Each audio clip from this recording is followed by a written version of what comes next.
네, 안녕하세요. 반갑습니다. 코인아빠입니다. 자, 현재 이더리움이 또 620만 원 가까이 또 반등을 보여주고 있습니다. 어제 또 그제도 마찬가지로 개인 소비 지출 물가지수 PC가 또 예상치 자체가 워낙 또 높게 나오다 보니까 시장에 충격을 줄 수밖에 없었습니다. 하지만 말씀드린 대로 여전히 바닥 구간 안에서 현재 조정, 이 박스권 안에서 횡보하는 이 흐름들을 보여주고 있고요. 그리고 지지를 해줬던 위치들을 보시게 되시면 대략 한 593만 원 구간들까지 떨어졌다가 강하게 반등을 주고 있는데, 이 구간이 사실은 정말 의미 있는 구간이라고 보셔야 됩니다. 왜 그러냐면 이더리움의 단기적인 방향을 결정하는 이런 결정적인 하나의 가격대라고 보시면 되는데요. 왜 그렇게 제가 말씀을 드리냐면, 자, 이 빨간 색깔 중에서도 MVRV 레이티오 30D라고 보이실 겁니다. 최근 한 달간 매집해왔던 고래들의 평균 매입가를 의미하는 것이거든요. 그렇다 보니까 단기적으로 보셨을 때 이 구간을 이탈한다 그러면 잠깐 동안은 조금 횡보하거나 지지부진한 흐름들이 나와주겠구나 라고 보시면 되고요. 반대로 이 구간을 위에서 계속해서 있게 된다면 앞으로 추가적인 상승 가능성도 충분히 있겠구나 라고 여러분들이 보시면 됩니다. 그리고 여기서 두 번째, 자, 이 구간은 강한 지지와 강한 저항 역할을 하게 되는 부분들인데, 일단 제가 1개월만 보여드렸잖아요. 사실은 중장기적인 흐름들로 봤을 때는 우리가 2년, 3년짜리에 대한 흐름들을 보셔야 됩니다. 이것 또한 마찬가지예요. 여러분들 보시게 되시면, 자, 이더리움 우리가 장기 투자하시는 분들도 많이 계시잖아요. 지난번 2024년 초에 급등하고 나서부터 하락을 할 때도 이 평단 위치들을 완벽하게 지켜주게 되면서 다시 강세 패턴들을 이렇게 보여줬다라는 부분들이죠. 그렇기 때문에 현재 고래들의 단가 구간들 자체가 강한 지지 역할을 해주게 되고, 이 자리들을 이탈하게 되면 추세 이탈로 보는 게 맞고요. 반대로 이탈했다가 회복해주는 흐름들, 예를 들면 최근 4월 달에도 강하게 상승세를 보여줬잖아요. 이때도 보시면 그래요. 자, 이 구간은 현재 고래들이 손실 중에 있는 구간들이에요. 그리고 나서 매집이 어느 정도 이뤄진 이후에 다시 한 번 더 강세를 보여줬을 때 그 구간들을 기준으로 해서 여기가 바로 고래 평단이거든요. 강하게 지지해주는 구간이기 때문에 평단에 가까운 자리에 위치했을 때 우리는 이런 자리에서 매집해 가는 부분들이죠. 여러분들이 쭉 이렇게 길게 흐름들을 보셨을 때 과연 나는 어디서 매수를 할 것인가에 대한 부분들을 고민을 해봤을 때 결국 고래들의 평단 구간에서만 매수를 하더라도 큰 수익을 볼 수 있다는 것을 우리가 충분히 알 수 있는 부분들이죠. 그렇기 때문에 우리가 이런 1개월이든 2개월이든 3개월이든 고래들의 평단을 보는 이유가 되는 부분들이고, 마찬가지로 최근에 보셨을 때도 어떤가요? 자, 보시면 최근에, 자, 이번에 말고요. 자, 최근 앞에서 올라가고 조정을 보여줬을 때 기억나시죠? 자, 이 평단을 구하는 방법은 딱 이것만 알고 계시면 돼요. 자, 꿈틀거리는 빨간 선, 그리고 수평선 보이시죠? 이 수평선의 봉에 해당되는 가격의 시가, 이 시가가 바로 고래들의 평단이에요. 그래서 현재 맞부딪히는 구간들 있잖아요. 여기 1번과 여기 2번이 되는 겁니다. 그리고 마찬가지로, 자, 최근 부딪혔죠. 이 라인들. 여기가 강한 지지 구간이다, 이렇게 보시면 되세요. 그래서 이 1번과 2번 구간이 맞닿는 위치라는 것을 우리가 확인할 수 있잖아요. 그래서 제가 금요일날 영상 17분 11초 확인해 보십시오. 1차 아직 매수 못하신 분들 597만원 말씀을 드렸던 부분들이고, 마찬가지로 이 1번 구간 있죠. 이 1번 구간도 그래서 여러분들께 590, 570만원대 이렇게 잡아드렸던 부분들입니다. 어떤 코인이든 똑같아요. 그렇기 때문에 현재 강하게 지지해주고 있는 부분들이고, 현재 위치만 이탈하지 않는다면 계속해서 어느 정도 매수세가 들어오면서 안정적인 흐름들을 보여줄 수 있을 겁니다. 그에 따라서 결국 이더리움이 앞으로 더 올라갔을 때 또 이더리움 생태계에 있는 코인들이 다 같이 올라갈 수 있는 부분들이고, 일단은 현재 위치가 정말 중요한 위치라는 것을 다시 한 번 더 말씀을 드리면서 오늘 여러분들이 고민하시는 이 고용지표에 대한 부분들을 간단하게 말씀을 드리고, 그 다음에 결론적으로 결국 이더리움이 어떤 시기에 우리가 다시 한 번 더 움직일 수 있을지, 그리고 더해서 저희가 현재 들고 있는 것 중에서 이 레이어 2에 해당되는 코인들을 제가 3가지 여러분들께 오늘 브리핑을 준비를 해왔으니까요. 자, 오늘 영상도 구독과 좋아요 한 번씩 부탁드려도 될까요? 자, 구독과 좋아요, 전체 알람 설정까지 꼭 부탁드리도록 하겠습니다. 지금은 살짝 조정을 보이고 있는 횡보하는 시기입니다. 앞으로도 변동성은 더 커질 수밖에 없는 시기예요. 하지만 결국 위로 올라갈 수밖에 없는 상승세가 이어질 수밖에 없는 시장이고, 여러분들께 추천드린 모든 코인들 정말 다 좋은 코인들이니까 너무 걱정하지 마시기 바랍니다. 그리고 주말이든 언제든 매일매일 이렇게 여러분들께 브리핑 다 해드리고 있으니까 꼭 한 번씩 꼭 봐주시기 바라고요. 결국 다 움직이고 상승할 수밖에 없는 코인이지만 잠깐은 쉬어가는 시장이다라고 봐주셨으면 좋겠습니다. 하지만 빨리빨리 또 올라가라고 우리의 기원을 담아서 댓글에다 상승이라고 남겨주시기 바랍니다. 그러면 여러분들 우리의 기원에 담아서 또 빠르게 또 움직일 겁니다. 그러면 바로바로 영상을 또 시작을 해보도록 할 텐데요. 이 본론부터 먼저 말씀을 드릴게요. 자, 이번 주에 또 있는 게 바로 이제 고용지표이죠. 근데 최근 시장에 대한 흐름들로 봤을 때는 어떤 결과가 나오던 간에 금리 인하 가능성이 매우 높다라고 생각합니다. 현재 시장 참여자들과 시장 입장에서는 여전히 금리 인하 가능성에 베팅을 하고 있고, 이 금리 인하 가능성 또한 현재 75%대에서 86.4%대까지 올라와 줬기 때문이기도 합니다. 하지만 이 고용지표가 시장에 충격을 줄 수 있는 아주 중요한 지표이기도 한데요. 특히 여기서 현재 상황에서 객관적인 자료를 가지고 와서 고용지표가 어떻게 될 거다라고 말씀을 드리기는 어려운 부분들이 뭐냐면, 일단은 9월 5일날 비농업 고용지수가 이 노동지표가 나오게 되잖아요. 그 전에 앞서서 ISM 제조업 PMI가 나오고요. ISM 제조업 고용지수가 나옵니다. 자, 목요일에는 ADP 민간에서 나온 결과치, 비농업 고용지수가 나오고요. 그리고 ISM 비제조업 PMI, ISM 비제조업 고용지수가 같이 나오게 돼요. 그래서 현재 상황에서는 판단하기가 어려워요.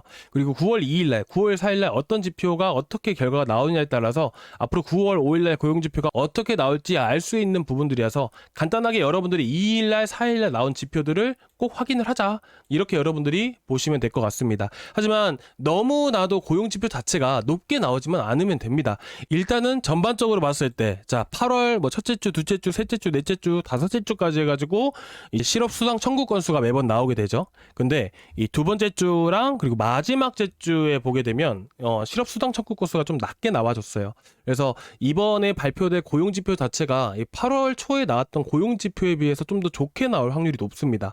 근데 어쨌든 파월 자체가 금리 인하에 대한 명분 자체를 고용지표로 봤던 부분들이라서 고용지표가 좋게 나오게 되면 시장에 안 좋은 영향을 미칠 수 있겠지만, 그렇다고 너무나도 좋게 나오지만 않으면 되는 부분들이라서 일단 실질적으로 예상치 자체가 높게 측정이 될 거라고 생각을 해요. 그래서 그 예상치에 비해서 부합한 수치만 나오게 된다면 이 금리 인하는 계속해서 이어질 가능성이 높다, 이렇게 보시면 될 것 같습니다. 그래서 단기적으로는 이렇게 보시면 될 것 같고요. 제가 좀 더 긴 흐름에서 여러분들께 말씀을 드리게 되면, 이더리움이 언제쯤 같이 또 크게 올라갈 수 있을까, 이 부분은 제가 이전 영상에서 매일매일 말씀을 드리고 있는 게 딱 이거밖에 없습니다. 시장이 올라가기 위해서는요, 시장 안에 돈이라는 게 들어와야 됩니다. 이슈가 있다고 해서 돈이 들어오는 게 아니라 전체적으로 봤을 때 우리가 크게 두 분류로 나눠볼게요. 위험자산 시장이 있고요. 그리고 안전자산 시장이 있습니다. 안전자산 시장에는 채권이라는 게 있고, 위험자산 시장에는 선물, 파생, 증시, 여러 가지가 다 포함되어 있습니다.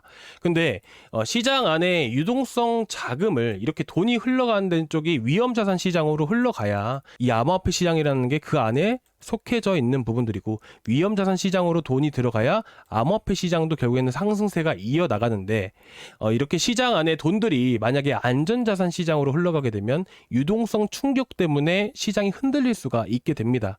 지금은 위험자산 시장으로 돈이 흘러가고 있는 게 아니에요. 얼마 전까지만 하더라도 이게 빠지는 거 보이시죠? 이게 빠진다라는 의미는 뭐냐면 유동성 자금들을 시장에 공급하고 있었던 부분들이에요. 근데 지금 다시 올라가는 흐름들이 나오잖아요. 그렇다 보니까 지금 여러분들이 의심이 되시면요, 인터넷에다가 구글에다가 RRP 잔고 쓰시고요, TGA 잔고를 쓰세요. RRP 영래포 잔고와 TGA 잔고는 보는 방법이 똑같습니다. 올라가게 된다, 그러면 시장의 자금들을 흡수한다. 내려가게 된다, 시장의 자금들을 푼다라는 부분들이에요.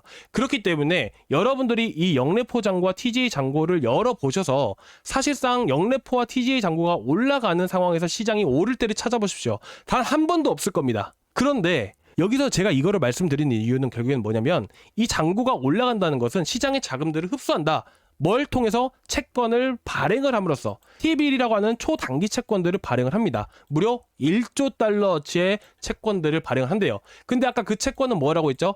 안전자산 시장에 해당되는 부분들이라고 했잖아요. 그럼 시장에 돈이 어디로 흘러갑니까? 위험으로 흘러가나요? 안전으로 흘러가나요? 위험이 아니라 안전으로 흘러가잖아요. 그렇기 때문에 지금 이 부족한 현상들이 9월까지는 이어진다라는 거예요. 그걸 어떻게 할 수 있나요? 바로 예상치를 보고 알 수 있죠. 현재 TGA 잔고 보이시죠? 이 TGA 잔고 예상치가 어떻게 되고 있어요? 계속 올라가게 되죠. 제가 말씀드린 대로 의하면 이렇게 올라간다라는 건 뭐예요? 유동성 자금을 확 끌어당긴다는 거예요. 흡수를 한다라는 거죠. 그게 언제라고 했죠? 9월 중순입니다. 그쵸? 이때가 금리 인하 때예요. 그쵸? 이때 만약에 유동성 자금이 무조건 빠진다고 시장이 조정이 나오는 게 아니고요. 유동성 자금이 빠졌을 때, 유동성 충격이 왔을 때는 상대적으로 호가 자체가 비어있는 느낌과 같아요. 예를 들어서 우리가 이더리움의 효과를 봤을 때, 자, 여기는 지금 3개, 8개, 20개 이상씩 다 걸려있죠. 근데 만약에 0.1개씩 걸려있다라고 가정을 해볼게요. 누군가 한 10개, 100개만 매도해도 이더리움 가격이 쭉 떨어지겠죠. 그러니까 그런 상황들이 만들어질 수가 있다는 겁니다. 이 유동성 자금이 부족한 부분들을 제가 이렇게 간단하게 비유해서 말씀을 드렸던 부분들이고 여러분들이 확실히 체감이 되실 거예요. 그러니까 이런 상황들이 만들어질 수 있다는 거예요. 호가가 비어진 상태에서 시장에 충격을 줄 만한 이슈나 악재가 터지게 되면 어떻게 돼요? 던지는 물량들이 생겨나겠죠. 그러면 쉽게 흔들릴 수가 있다는 겁니다. 그래서 그 시기를 우리는 기다리는 거예요. 언제? 9월 중순경에. 어느 일이 터질지 모르니까 그때 가서 우리가 3차든 2차든 매수해 나가면 되는 거잖아요. 그 시기를 저는 뭐라고 말씀드렸어요? 마지막 조정 시기라고 말씀을 드렸잖아요. 왜 마지막 조정 시기예요? 9월달. 자, 3분기 동안 트럼프가 아니죠. 미국에서 1조 달러를 차입을 한다라고 했습니다. 자, 4분기 동안. 자, 근데 여기서 제가 간단하게 먼저 말씀드릴게요. 3분기는 자, 언제요? 7, 8, 9죠. 근데 7월, 8월에 물량을 거의 차입을 안 했습니다. 50% 이상을요. 9월 달에 차입을 한대요. 이제까지 시장이 크게 흔들리지 않았던 이유 자체는 영래포 잔고에서 돈을 이렇게 풀어주고 있었기 때문입니다. 그쵸? 근데 TGA 잔고는 계속해서 올라가죠. 어쨌든 영래포 잔고에서 돈을 풀어줬기 때문에 시장이 움직이는 거고요. 앞으로를 보시게 되시면 TGA 잔고에 계속해서 어떻게 돼야 돼요? 자, TGA 잔고에 물량이 쌓여가고 있잖아요. 근데 그게 9월까지가 거의 끝 마무리 시점이에요. 10월 달부터는 자 4분기 동안에 약 4천억 달러 정도밖에 차입을 안 하기 때문에 3개월간 차입을 해봐야 큰 물량이 되지는 않아요. 그런데다가 지금 영래포 잔고에 돈이 없습니다. 최근 5년? 자 5년 동안만 보셨을 때 자 완전히 바닥이죠. 지난 2년, 3년 동안만 보더라도 이 바닥까지 내려온 적이 없어요. 근데 한번 내려오게 되면 그만큼의 차입을 합니다. 자금을 더 채워 나가요. 지금도 마찬가지잖아요. 그렇죠? 그래서 지금은 변동성이 생길 수 있는 부분들이기 때문에 조심하자라고 말씀을 드리고 싶고요. 그리고 결론적으로 말씀을 드리게 된다면 결국 언제죠? 9월 중순경에 꼭대기를 찍고 한 번에 물량을 풀기 시작을 합니다. 근데 여기다가 금리 인하까지 하게 된다면 금리 인하까지 하게 된다면 민간에서 풀 거예요. 이제까지 연준에서 풀었거든요.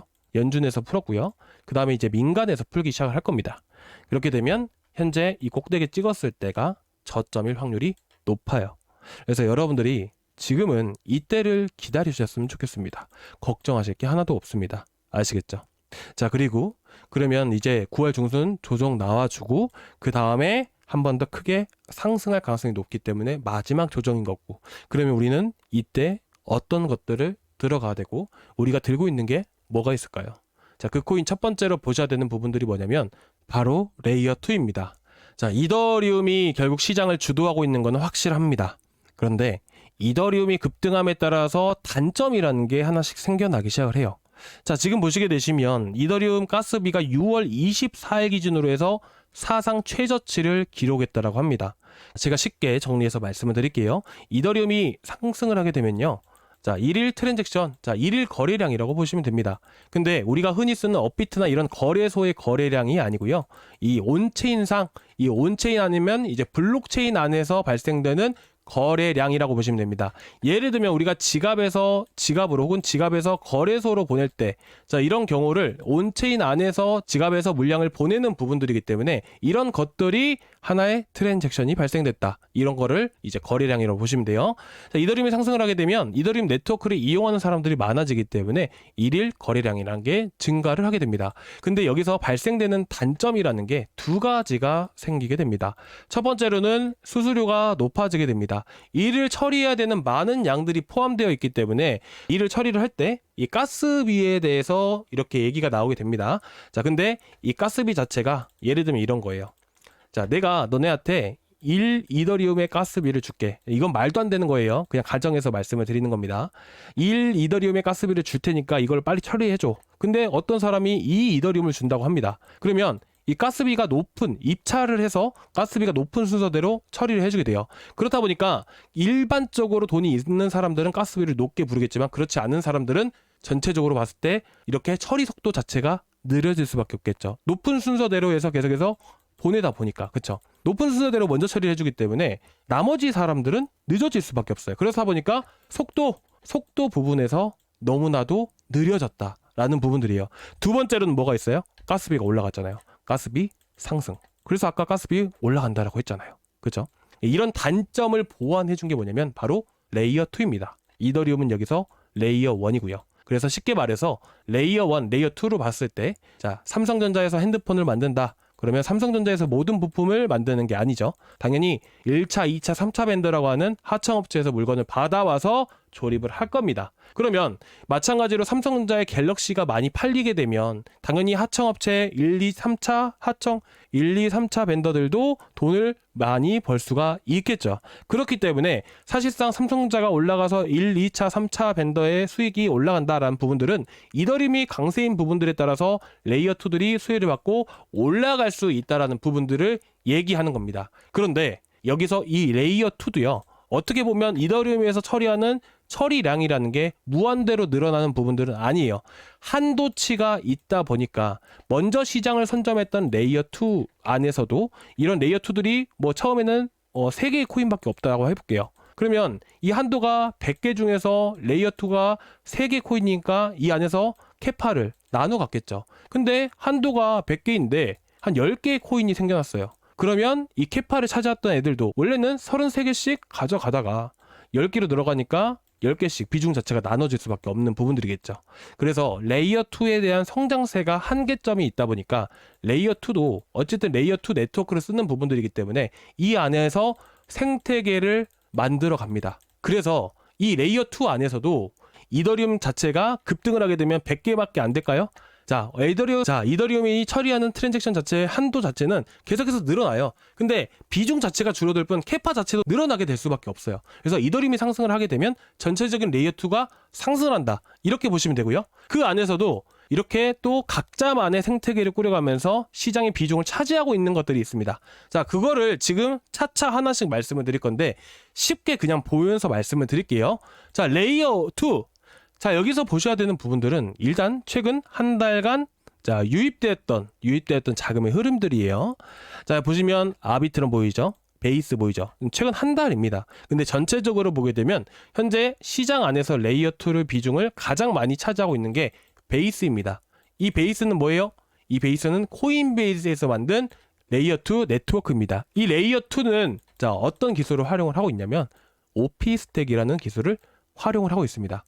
이 OP는 어디서 많이 보셨죠? 자, 옵티미즘입니다. 그래서 베이스 자체에 대한 코인 자체가 없기 때문에 현재 이 베이스 네트워크 안에서 OP 기술을 활용하는 만큼 이 베이스가 성장함에 따라서 같이 움직일 수밖에 없는 옵티미즘을 여러분들께 나간 겁니다. 이 베이스라는 코인 자체가 없어요. 그래서 베이스 생태계에 있는 코인들 중에서도 에어로드롭 파이낸스 같은 경우에도 제가 바닥 1100원대부터 빗썸에만 상장되었을 때부터 나갔던 코인들이고, 자, 왜 올라간지 이해가시죠? 베이스로 자금이 쏠리기 때문에 베이스 생태계에 있는 코인들이 크게 급등을 하는 겁니다. 그리고 또 뭐가 있죠? 스파크도 거의 200% 가까이 올라갔어요. 근데 83% 정도 100%대에서 제가 매도 잡아드렸던 부분들이고요. 그러니까 마찬가지예요. 옵티미즘도 마찬가지로 그 이상도 올라갈 수 있는 코인. 그리고 아비트럼도 마찬가지고. 아비트럼은 뭐 베이스랑 엮일 수는 없지만 아비트럼도 제가 또 말씀드릴 거예요.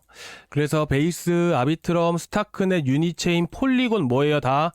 자, 그리고 OP 뭐예요? 자, 이게 뭐예요? 레이어 2에 있는 코인들이 현재 시장 안에 자금들이 대부분 레이어 2로 움직이고 있는 부분들입니다. 그리고 베이스 위에 아비트럼 보이시죠? 자, 일단은 여러분들께 이거부터 말씀을 드릴게요. 자, 이것도 제가 여러분들 보시면 이 평단 구간을 기준으로 해서 추천을 드립니다. 그러니까 이 자리들은 여전히 변할 수 있는 부분들이고, 최근 첫 번째로 나갔을 때가 980원대였어요. 그래서 일단은 지금보다는 제가 아까 9월 중순만 기억하자라고 했잖아요. 그 시점 맞춰서 여러분들께 추천가 말씀을 드리고, 그리고 추천 코인 모든 부분들은 제가 매일매일 이렇게 브리핑을 해드리고 있습니다. 옵티미즘도 보이실 거예요. 1인치도 보이실 거고요. 여러분들께 영상으로 다 말씀을 드리고 추천을 드리잖아요. 근데 관리가 안 되고 알아서 떨어진다고 좀 손절을 해버리거나, 아니 조금 올랐다고 오늘 폴리곤 같이 매도를 해버리거나, 그렇게 되면 우리가 더 올라갈 수 있는데 여기서 그냥 던져버리면 솔직히 좀 아쉽잖아요. 그리고 충분히 더 많이 올라갈 수 있는 코인들이다 보니까 여러분들께 계속해서 이렇게 걱정되시는 부분들도 있으실 거고, 그렇죠? 올라가면 이걸 매도를 해야 되나 말아야 되나 그런 고민 하시잖아요. 그래서 제가 이렇게 브리핑 해드리려고 구독자방을 운영을 하고 있는 부분들입니다. 그렇기 때문에 올려드린 것들, 매일 아침마다 올려드리는 것들 꼭 한 번씩 봐주세요. 부탁드리겠습니다. 자, 그래서 옵티미즘은 이렇게 보시면 될 것 같고요. 자, 그리고 아비트럼 있죠. 자, 아비트럼은 어떤 역할이죠? 아비트럼도 마찬가지로 보면 단가 구간들 지켜주죠. 단가 구간들 지켜주고 반등 주잖아요. 걱정하지 마시고 들고 계시고요. 타점은 저희가 시장 보면서 다음 주 또 흔들리니까 그때 잡아 드릴 거예요. 아직 안 들고 계신 분들은 말씀을 해주시고요. 그리고 아비트럼을 뭘 봐야 되냐? 아비트럼도 레이어 2라고 말씀을 드렸잖아요. 근데 아비트럼 안에서 또 생태계라는 게 분명히 있다라고 말씀을 드렸어요. 그 생태계를 이끌고 있는 게 바로 하이퍼 리퀴드라는 코인이 있습니다. 하이퍼 리퀴드는 선물 거래를 하는 블록체인 안에 하나의 덱스, 탈중앙 거래소라고 여러분들이 보시면 됩니다. 그리고 하이퍼 리퀴드도 아비트럼을 이용해서 쓰고 있는 부분들이기 때문에 하이퍼 리퀴드에 대한 선물 시장 자체가 규모가 점점 커지고 있고, 커지게 됨으로써 아비트럼이 수혜를 받을 수가 있는 게 첫 번째입니다. 뭐 레이어 2 당연히 두 번째 해당되는 부분들이고, 세 번째는 뭐가 될까요? 이건 옵티미즘도 포함이 됩니다. 자, 보시면 아비트럼 1 보이시죠? 자, 그리고 폴리곤도 보이실 거예요. 자, 옵티미즘도 포함돼서 현재 뭐죠? 미국 9개의 블록체인의 GDP 데이터 기록 계획을 한다라고 합니다. 당연히 이런 미국 정책에 따라서 레이어 2 전반적으로 호재를 받고 있기 때문에 당연히 더 크게 올라갈 수가 있겠죠. 그리고 아비트럼은 또 뭐가 있어요? 로빈후드. 자, 로빈후드와의 협약을 했습니다. 어떤 협약이냐? 자, 이더리움이 왜 올라갈까요? 스테이블 코인 시장이 커지는 건 맞아요. 근데 이 스테이블 코인이 발행이 많이 된다고 해서 좋은 게 아니고요. 스테이블 코인을 어떻게 사용을 하냐? 그 부분이 가장 핵심입니다. 그렇게 되다 보니까 스테이블 코인을 내가 가지고 있는데 이걸 이용할 데가 없어요. 그럼 그게 의미가 있나요? 그게 성장을 할까요? 없습니다. 그래서 스테이블 코인 인프라라는 게 성장을 하는 거예요. 이 스테이블 코인을 가지고 어떻게 이용되는가? 그리고 지금 현재 어떤 게 또 커지고 있는가? 스테이블 코인을 가지고 성장하고 있는 산업이 그래서 RWA입니다. 이 스테이블 코인의 인프라에 해당되는 부분들이에요. 이 안에서도 주식, 토큰화, 그게 바로 로빈후드. 로빈후드, 그쵸? 그리고 아비트럼. 아비트럼이 이슈가 상당히 많아요. 그래서 레이어 2 안에서도 아비트럼이 현재 계속해서 강세를 보이고 있는 겁니다. 그리고 이어서 폴리곤도 현재 이 안에 해당되는 부분들이고요. 이 세 개를 무조건 들고 있기보다는 이 세 개 중에 두 개만 들고 있어도 됩니다. 아시겠죠? 마찬가지로 이 폴리곤도 계속해서 지켜주고 있는 상황이에요. 그리고 최근에 저희가 나가고 나서부터 올라가고 있잖아요. 345원. 그렇죠? 이 자리가 바로 고래 단가였기 때문에 계속 지지해주고 올라가고 있던 부분들입니다. 목표가는요, 여러분들 일단 간단하게만 말씀을 드릴게요. 자, 폴리곤부터 먼저 보겠습니다. 폴리곤 최소 500원 이상 봅니다. 500원 이상 봅니다. 중간에 이런 횡보 구간이 나와요. 나오는데 버텨야 될 거 아니에요. 우리가 고작 10% 20% 수익 보려고 들어가나요? 지금 10% 정도 수익 중이실 건데 이거 보려고 들어가는 거 아니잖아요. 그렇죠? 계속 보유해 가주시기 바랍니다. 매도 사인 게시물이 된 영상에서 계속 드릴 겁니다. 놓치시지 않게끔. 아비트럼 최소 1100원 봅니다. 아시겠죠? 갑니다. 정말 갑니다. 그리고 옵티미즘 최소 1700원, 1600원 이상도 올라갈 수 있습니다. 지금 이거 보고 지금 뭐 밑바닥이 없으니까 걱정하시는 분들이 계시는데, 자, 보시면 이게 주봉이에요. 바닥이죠, 완전히. 그냥 기술적으로 추세대로만 하면 현재가부터 100% 이상 상승입니다. 근데 위쪽에 이미 앞에서 거래됐던 부분들도 있기 때문에 현재가 기준으로 해서 60에서 70% 이상 수익 나실 수 있으세요. 나중에 보세요. 정말 말 그대로 갑니다. 이런 큰 수익을 보기 위해서 우리가 참고 기다리는 거잖아요. 비중도 나눠서 제가 다 해드리고 있는데 비중 어려워하시는 분들 언제든지 저희 구독자방에 들어오시고요. 고정 댓글란에 있습니다. 자, 일단 오늘 여기까지 준비했고요. 다음 시간에 또 뵙도록 하겠습니다. 감사합니다.